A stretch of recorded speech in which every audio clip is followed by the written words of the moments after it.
There. I'm Colleen. I'm a connected parenting coach, and I just want to talk to you today for a moment about undermining in parenting.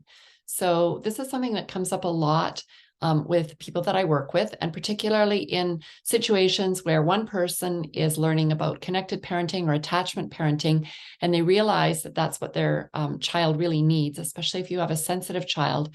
But when their partner uses a different approach that might be more traditional or more authoritarian, you notice that your child responds negatively, and you're concerned about it, and you want to intervene and provide emotional safety, but your partner feels undermined when you do that. So what I want to share with you today is that as you begin to practice more on your connected parenting skills, this business of being undermined or undermining is really going to become less relevant in your conversation. And the reason is because undermining in parenting refers usually to undermining authority. And parents who feel undermined worry that they won't have any influence or any authority or any legitimacy or respect in the eyes of their child, or maybe even they worry about whether they're respected by you as their partner. It's a very real feeling for parents, of course, but at the same time, I want to say that as you practice connected parenting, it's going to become irrelevant.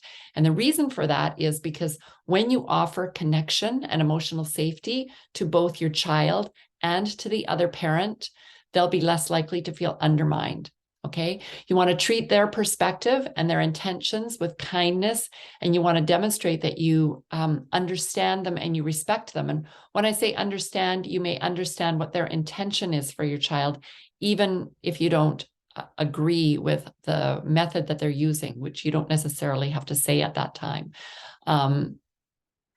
Consistency is what you're after in these situations, and what you can do in terms of consistency in these situations is being consistent with empathy towards both your child and your partner, and consistent in attempting to connect, because those things create safety.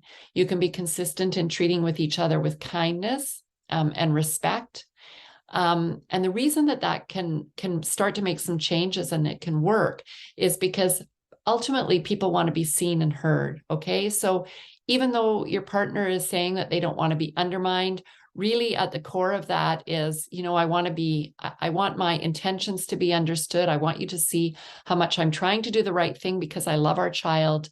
And when they can feel that from you, they will feel less undermined. So again, to just recap, it's important to create emotional safety for your child and for each other. And when you create that emotional safety for each other in your partnership, and you acknowledge the needs and people's intentions, you move towards connection for your whole family. Okay, so you're kind of acting as a leader and sort of gently bringing everybody along into the fold in that direction. So I did make another video just a few days ago with more specific strategies on how to do it, and kind of what to say in the moment. And I won't go into that again, but I've linked it below.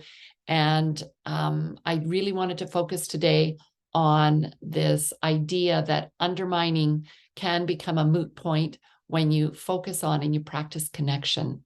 So if you have questions about that, pop them below. Thanks for listening. I wish you luck with it. I'd love to hear how it goes. Bye for now.